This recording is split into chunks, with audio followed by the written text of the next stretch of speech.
In the heart of the Andarian Nebula, where stars burned in hues of violet and gold and entire galaxies spun like ancient myths, stood the celestial spire of Zoria, a palace carved from living crystal that pulsed with the rhythm of 1,000 suns.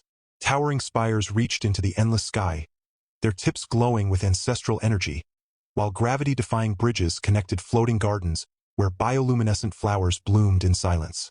This was the royal seat of the Zorian Empire, ruled by the immortal Empress Valira, whose silver eyes could see the threads of fate woven through time.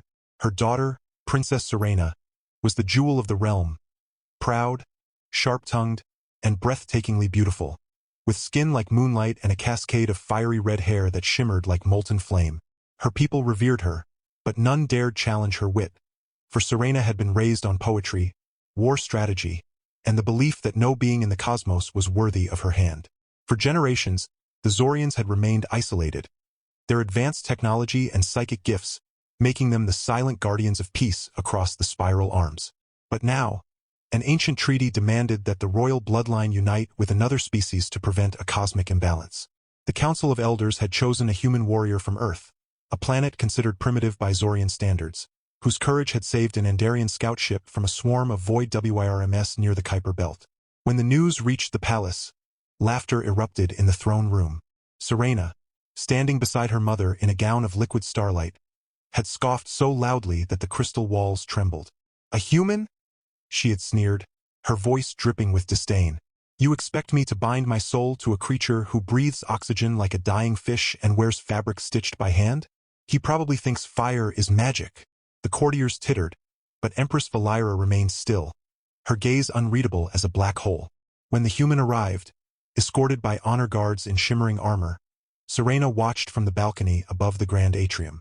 He was tall, yes, but not in the elegant, elongated way of her people. His shoulders were broad, his frame rugged, as if carved from stone by a careless sculptor. His hair was dark, cut short, and his eyes, deep brown, like the soil of his primitive world, scanned the palace with quiet awe, not fear. He wore a simple uniform, patched at the sleeve, and carried no weapons. Yet when he bowed before the throne, it was with a dignity that made even the haughtiest noble pause. His name was Darius Vale. Not a prince, not a king, just a soldier who had done his duty. Serena rolled her eyes. "Look at him," she whispered to her handmaiden. "He probably doesn't even know how to use a thought spoon." But then Darius looked up, and for the briefest moment, his gaze met hers. There was no arrogance, no attempt to impress, only calm, quiet strength. It annoyed her more than anything. The Empress silenced the murmurs with a single gesture. "Darius Vale of Earth," she intoned, her voice resonating through the chamber like a hymn of stars. "You have been chosen by the cosmic accord to wed Princess Serena, heir to the Zorian throne. This union shall seal the bond between our peoples and ensure the balance of the seventh spiral." Serena's jaw dropped. "Mother, you cannot be serious. I have not agreed to this farce." But Valira turned to her daughter, her silver eyes glowing softly. "You chose him," she said simply. The court gasped. Serena blinked. "I did not. I mocked him in front of everyone." The Empress smiled faintly. "The accord does not ask for words of love, only the truth of the heart. When you looked at him, your aura flared with challenge. Not hatred, but curiosity. The universe reads what you hide. You chose him the moment you noticed him." Serena wanted to scream. This was absurd. She hadn't chosen anyone, but the law of the accord was absolute. Once the soul recognized its counterpart, even through mockery, defiance, or disbelief, the bond was set. There would be no appeal. The days that followed were torture. Serena refused to speak to Darius, avoided him in the halls, and once even redirected a gravity lift so he'd end up in the royal menagerie, surrounded by 6-armed singing lizards.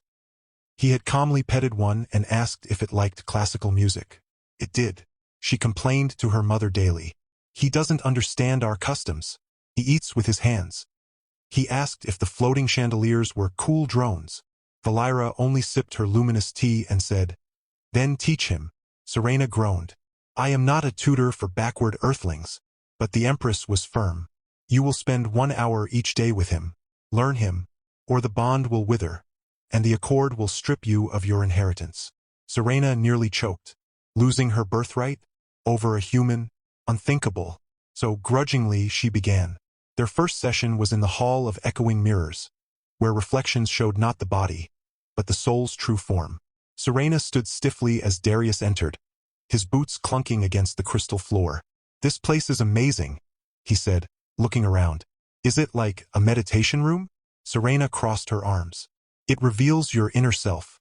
Prepare to be horrified." Darius shrugged. "Well, I've seen worse after a 3-day patrol on Mars." When the mirrors lit up, Serena expected to see something crude. Chaos, violence, primal urges.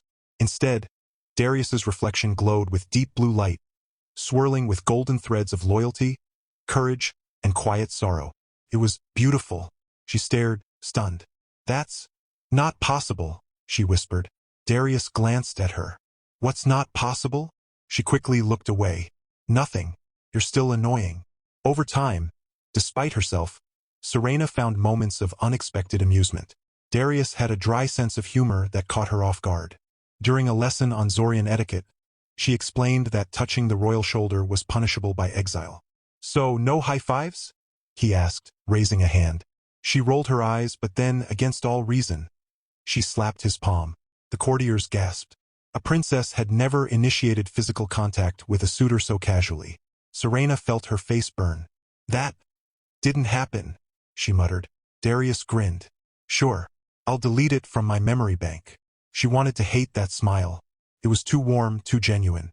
Then came the Festival of Twin Moons, when the skies of Zoria turned crimson and the palace opened its sacred gardens to the public.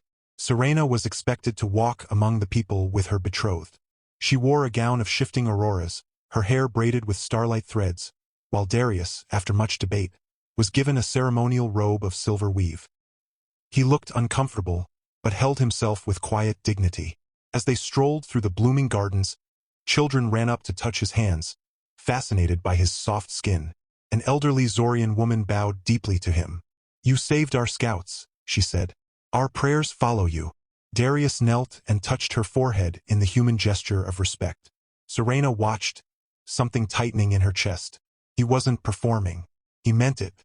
That night, during the celestial dance, where couples floated above the palace on beams of light, Serena hesitated. "We don't have to," Darius said quietly. "I know you don't want this." She looked at him, really looked. "Why are you even here? You could have refused. Earth doesn't need this." He met her gaze. "I didn't refuse because I was ordered to. I came because I wanted to see what kind of world produces someone like you." She scoffed. "And what do you see?" "Someone who's afraid of being kind," he said simply. Her breath caught. No one had ever spoken to her like that. Not even her mother. Before she could respond, alarms blared across the palace. Red pulses flashed through the sky. The void WIRMS, those same creatures Darius had fought before, had returned, this time in a massive swarm, drawn by the energy of the festival. The royal guards scrambled, but the WIRMS were fast, made of anti-light, devouring everything they touched. One crashed through the garden dome, its serpentine body coiling toward the crowd. Serena acted on instinct, raising her hands to summon a psychic shield. But the strain was too great, the swarm was too large. Just as her barrier flickered, Darius lunged forward, pulling a small device from his belt. It was a Grafpulse grenade, crude by Zorian standards, but charged with reverse polarity. He hurled it into the WRYM's core. The explosion tore through the creature, scattering it into nothingness. The court stared in shock. Darius stood, breathing heavily, his uniform singed. Serena rushed to him. "Are you insane? That could have killed you." He wiped soot from his face. "Worked, didn't it?" She wanted to yell, to scold him, but instead, she grabbed his arm and pulled him behind a shield column. "You don't just throw yourself at void WRMS like they're bugs." "Well," he said, wincing, "they kind of are. Just really big, space-flying ones." She couldn't help it. She laughed. A real laugh, bright and sudden, like the chime of crystal bells. Around them, the battle raged, but in that moment, it felt like the universe had paused. After the swarm was repelled by the combined might of Zorian energy cannons and Darius's improvised tactics, the Empress called them to the Sky Sanctum. "You fought well," she told Darius. "But more than that, you protected my people without hesitation." Serena stood beside him, her earlier anger gone. "He's reckless," she said, but her voice lacked its usual bite. Reckless, yes, Valira agreed. But courage without caution is still courage. And love without risk is not love at all. Serena's heart skipped. Love? No, not yet. But something was changing. The days that followed were different. Serena no longer avoided Darius. She sought him out, under the pretense of cultural exchange. Of course. She taught him how to walk on anti-gravity paths without falling. He fell a lot. He taught her how to make esmores, using a heat rod and some stolen marshmallow paste from the royal kitchen. It was disgusting, but they laughed until their sides hurt. She showed him the Library of Whispers, where books spoke aloud in the voices of their authors. He told her stories of Earth, of oceans that stretched forever, of mountains that touched the sky, of cities lit like constellations at night. She found herself captivated. Your world sounds fragile, she said. Yeah, he replied. But that's why we fight so hard to protect it. Because it's small, it matters more. One evening, as they stood on the obsidian balcony overlooking the galaxy, Serena asked the question that had been burning inside her. Do you hate me? For mocking you when you arrived? Darius was quiet for a long time. Then he said, I didn't come here expecting love or respect. I came because it was my duty. But you challenged me. And that meant something. You didn't bow to the title. You saw the man. Even if you hated him at first. She turned to him, the starlight catching in her red hair. I didn't hate you, she admitted softly. I was afraid. Of what? Of needing someone, she whispered. Zorians are taught to be self-sufficient, to never rely on another. But you make me want to rely. He didn't kiss her that night. He simply took her hand, and they stood together, watching a supernova bloom in the distance, its light painting their faces in gold and crimson. Something unspoken passed between them. A promise, a beginning. But peace did not last. Whispers spread through the court. Some nobles believed the human was a threat, a spy sent to weaken the empire from within. Lord Malric, a high counselor with eyes like frozen mercury, began rallying dissent. The princess is being enchanted, he declared in secret meetings. Humans are emotional creatures. They manipulate through affection. Plans were made. A coup was brewing. And when the royal fleet was called to defend a distant colony under attack, Malric saw his chance. Under the cover of a solar storm, he activated an ancient device, the Soul Siphon, a machine designed to sever the bond between Serena and Darius by draining his life force and transferring it to a Zorian clone. Darius was lured to the Chamber of Echoes under false pretense. A message from Earth needing translation. When he entered, the doors sealed behind him. The machine hummed to life, tendrils of dark energy wrapping around him. He fought, but the pain was overwhelming. Across the palace, Serena felt a sudden, searing pain in her chest, as if her heart were being torn in two. She collapsed, screaming his name. Empress Valira sensed the disturbance. Malric, she hissed, her voice cracking the floor beneath her. You dare betray the accord? But the traitor had already fled, leaving behind only silence and the faint hum of the siphon. Serena, weak but determined, crawled to her feet. Her mother placed a hand on her shoulder. You must go to him. The bond is breaking. If he dies, you will fade with him. Serena's eyes burned with fury and fear. Then I'll kill Malric myself. Armed with a plasma whip and her ancestral dagger, Serena raced through the hidden corridors of the palace, guided by the pulse of Darius's fading aura.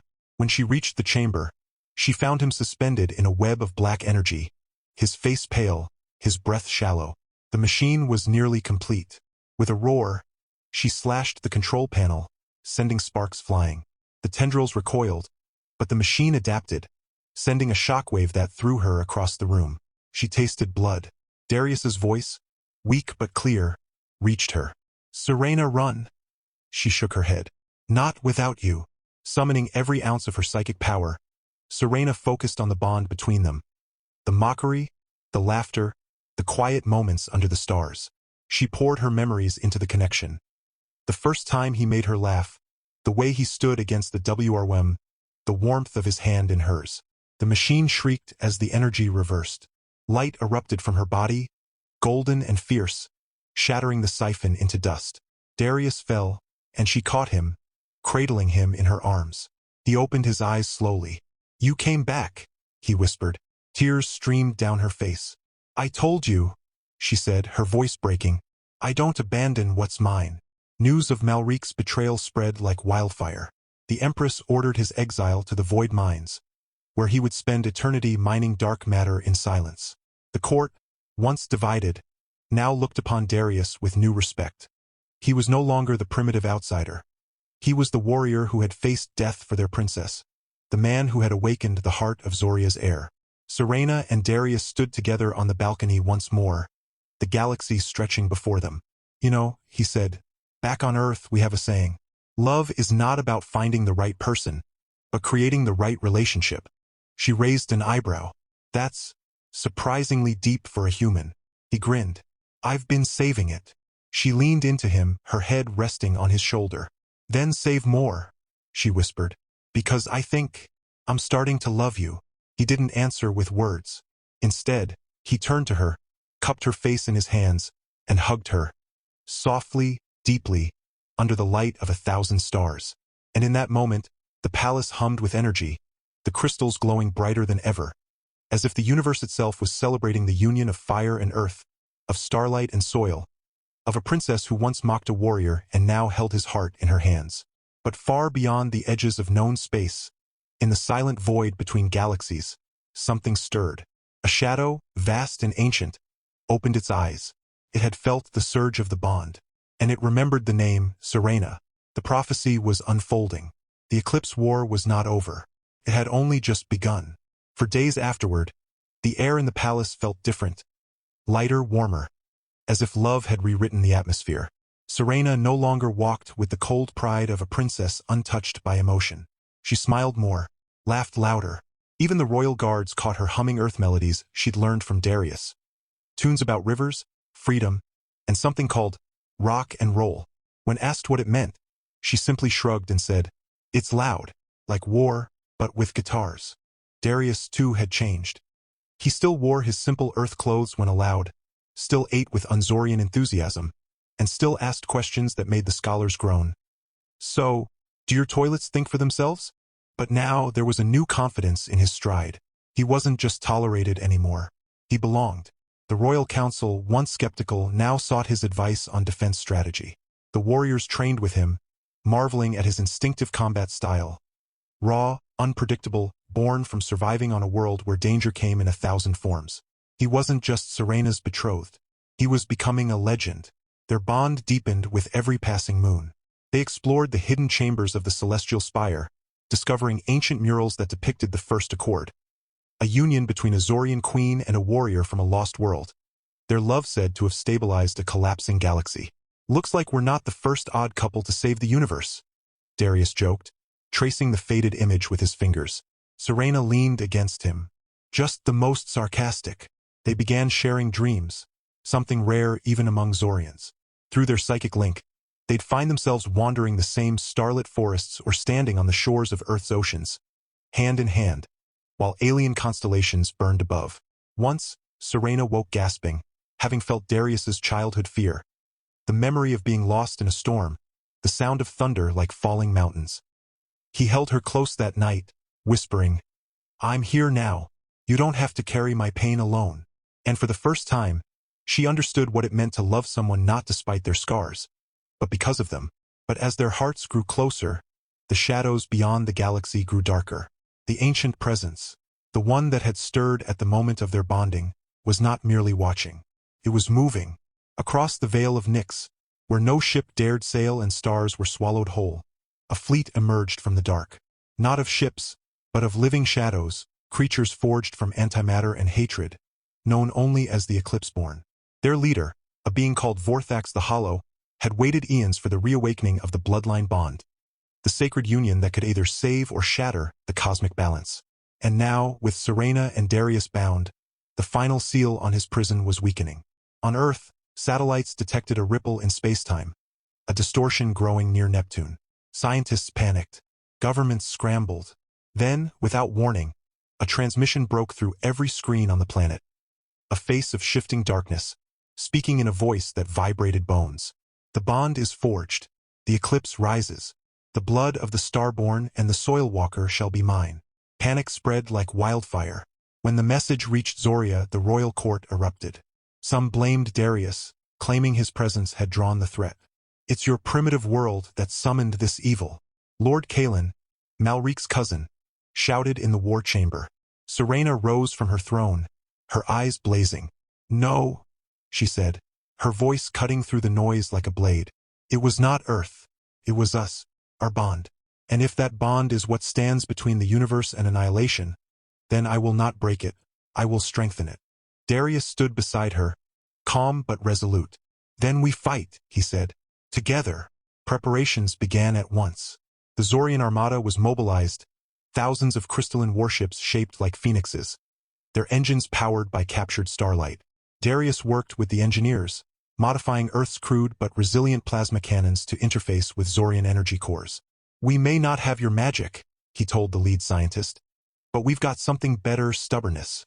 The scientist, a four-eyed elder named Tvash, blinked slowly. That is not a scientific advantage. Darius grinned. Watch me. Serena trained harder than ever.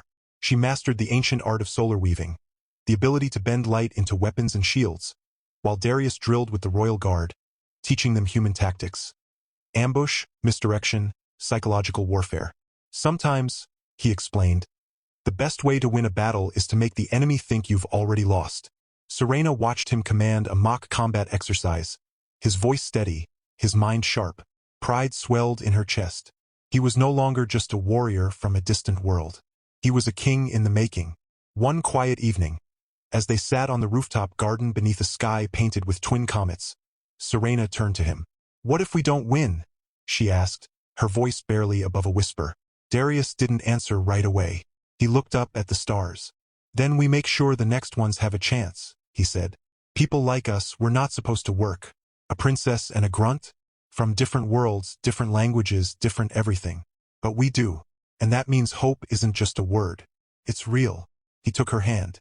So no matter what comes, we face it together. No running. No surrender. Tears glistened in her eyes. She didn't cry often. Zorian saw tears as sacred, only shed in moments of profound truth. I love you, Darius Vale, she said, her voice trembling. Not because the Accord said so. Not because my mother willed it. But because you saw me, arrogant, broken, afraid, and you stayed. You made me better. He pulled her into his arms. And you made me believe in things I never thought possible.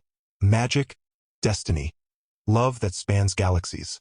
He kissed her, slow and deep, as the comets streaked across the sky like promises. The day of departure came too soon. The combined fleet, Zorian, Earth, and allied species from the outer rings, gathered at the edge of dawn, a neutral zone where space bent like silk. The Eclipse-born approached from the void rift, their fleet a swirling storm of darkness, devouring light as they advanced. Vorthax's voice boomed across the void, threatening to unmake reality itself. But from the bridge of the flagship Starfire Dawn, Serena stood tall, her red hair flowing like fire in zero gravity, her armor forged from the heart of a dead star. Beside her, Darius wore a hybrid suit, Zorian tech and Earth steel, his eyes fixed on the horizon of battle. Ready? She asked. He smirked. Born ready. The battle that followed was unlike any in history. Zorian ships fired beams of pure sunlight, slicing through the shadow fleet. Earth fighters, small and fast, darted through the chaos, planting gravitic mines that collapsed enemy vessels into nothingness. Darius led a strike team to infiltrate Vorthax's command core, a living asteroid pulsing with dark energy. Serena dueled the Eclipse-born generals in psychic combat, her mind a fortress of flame and will. But Vorthax was ancient, powerful beyond measure. He seized Darius, wrapping him in chains of void stuff, draining his life to fuel his resurrection. Serena screamed, hurling herself at the monster, but was thrown back by a wave of anti-light. You cannot win, Vorthax hissed. The bond breaks, the balance falls. But then something unexpected happened. Across the galaxy, on Earth, on Zoria, on 100 allied worlds, people began to sing. Not in fear, not in prayer, in unity. Humans, Zorians, amphibious traders from Xylos, insectoid sages from Varn, millions of voices, rising together in a song older than time, the song of the first accord, passed down in whispers and legends. The sound traveled through the fabric of space, carried by love, by hope, by every heart that believed in something greater. The energy surged into Serena, into Darius, into their bond. And the bond answered. Golden light erupted from their linked souls, forming a bridge of pure cosmic energy between them. Serena rose, glowing like a newborn star. Darius broke free, his body radiating the combined strength of two worlds. Together, they unleashed the Solaris strike, a beam of fused starlight and human will, fueled by love, courage, and the unbreakable truth of their union. Vorthax shrieked as the light pierced his core. Impossible! Love cannot defeat eternity. But the light did not stop. It expanded, cleansing the void, sealing the rift, scattering the eclipse-born like ash in the wind. Silence followed. Then cheers. Thousands of voices, millions, roaring across the stars. They had won. Back on Zoria, the palace glowed with celebration. The marriage ceremony was held under the twin moons, this time not by duty, but by desire. Serena wore a gown woven from solar threads and earth roses, her hair crowned with fire and ice. Darius stood before her in a uniform of Zorian silver and earth blue, his heart full. Empress Valira placed the bond crown upon their heads, a single circlet that split into two, linking them forever. By star and soil, by fire and breath, you are one, she declared. The crowd erupted. Later, as they danced on a platform suspended above the galaxy, Darius whispered, "So what now, Your Highness?" Serena smiled, resting her head on his chest. "Now," she said, "we rule, we love, we protect. And when the next darkness comes, we face it together." And as the stars burned above them, the universe held its breath. For in the heart of the Andarian nebula, a new legend had been born, not of war, not of fate, but of a gorgeous alien princess who mocked a human warrior and fell in love with the man who never looked away. Years flowed like stardust through the fingers of time, and the legend of Serena and Darius grew not in battle, but in peace. The war against the Eclipse-born had left scars across the cosmos, but from those wounds bloomed something unexpected: unity. Planets that had once viewed each other with suspicion now opened their skies to one another.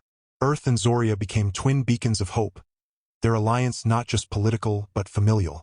And at the heart of it all stood the royal couple, no longer just symbols of a forced union, but living proof that love could bridge any divide, worlds, species, even the silence between stars. Their palace, once a fortress of tradition and cold elegance, transformed into a home alive with laughter, chaos, and the pitter-patter of small feet racing across crystal floors. Serena and Darius did not have one child, or two. They had many, a whole constellation of them, each born with a spark of both worlds. There were 7 in total, each more extraordinary than the last, each a miracle of starlight and soil, of psychic grace and human grit. The eldest, Lyra, inherited her mother's fiery hair and her father's quiet courage. She could bend light with her mind and quote earth rock lyrics with perfect rhythm. Then came twins, Kaelin and Mira, one with Darius's warm brown eyes and a love for Earth's oceans, the other with Serena's silver gaze and a talent for ancient Zorian poetry. The third set of twins, born in the glow of a solar eclipse, were wild and fearless: Zen, who could run on walls using antigrav pulses, and Nessa, who laughed so hard she once short-circuited a robot butler. The sixth, little Orion, was born during a meteor shower, silent and observant, already showing signs of telepathic brilliance. And finally, the youngest, Nova, a tiny whirlwind with curly red-brown hair and a voice so loud it made the palace chimes ring on their own. The celestial spire was never quiet anymore. Crystals hummed in protest when the children raced through the gravity hall, turning it into a zero-gravity playground. The Library of Whispers often complained, "They dog-ear my pages," after the kids smuggled in Earth comic books. Darius taught them how to build fire pits, much to the horror of the royal staff, who insisted fire was a barbaric relic, while Serena trained them in psychic focus, meditation, and the art of floating without floating. "Balance," she'd say, "is not just in the mind. It's in knowing when to fight, when to laugh, and when to eat chocolate in secret." And chocolate, oh chocolate, became the royal family's shared vice. Darius introduced it during a state dinner, offering a piece to the empress. Valira had taken a bite, paused, and then declared, "This is the only thing from Earth I approve of." From then on, smuggling Earth sweets into Zoria became a beloved family tradition. As the children grew, so did the peace. No longer did the stars tremble with war. Trade flourished, Knowledge was shared. Humans learned to harness psychic resonance. Zorians learned to barbecue. Darius, once seen as an outsider, became known across the galaxy as the king who walked between worlds. A man who ruled not with fear, but with fairness, humor, and an unshakable belief in second chances. Serena, radiant and wise, became the voice of the Accord, mediating disputes not with weapons, but with truth and empathy. They ruled not from a distance, but from the heart of life. They walked among their people on Zoria, on Earth, on colony worlds in the Outer Rim. Children would run up to them, shouting, "Is that the princess who married the human? And are those their 7 kids?" Serena would wink. Darius would toss a small Earth toy, a yo-yo, a spinning top, into the crowd, laughing as the kids scrambled for it.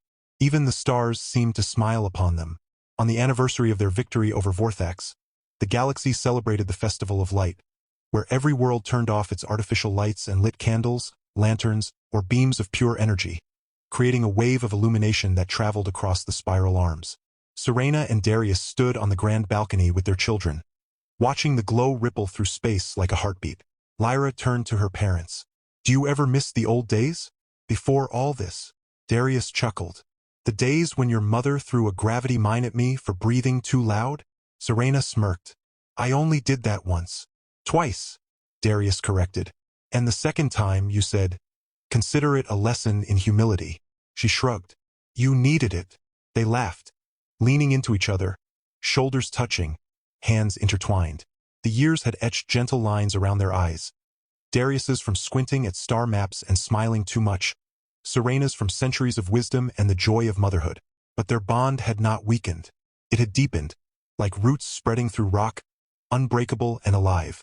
One evening, as they sat on the rooftop garden, now filled with earth flowers, Zorian crystal vines, and a hammock Darius had insisted on installing, Serena rested her head on his shoulder.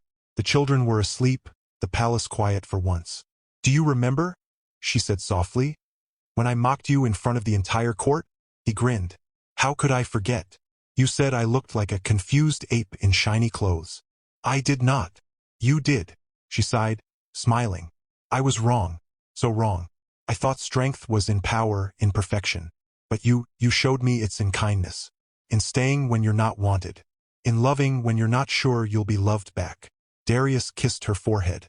"And you taught me that even the coldest star can warm a man's heart." They sat in silence, watching a meteor shower paint the sky. "I wonder what the universe will bring next," she whispered. He squeezed her hand.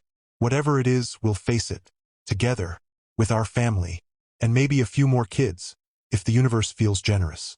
She laughed, swatting his arm. "Absolutely not. 7 is plenty." He winked. "I'll start hiding the chocolate again. You monster." And as the stars shimmered above them, the palace humming gently around their love, the galaxy knew one truth, written in light and whispered on solar winds. The most powerful force in the universe was not war, nor magic, nor technology. It was a gorgeous alien princess who mocked a human warrior, and the warrior who loved her anyway, and the life they built. Not in palaces or power, but in laughter, in lessons, in bedtime stories told in 2 languages, in the warmth of a hand held across species, across stars, across time.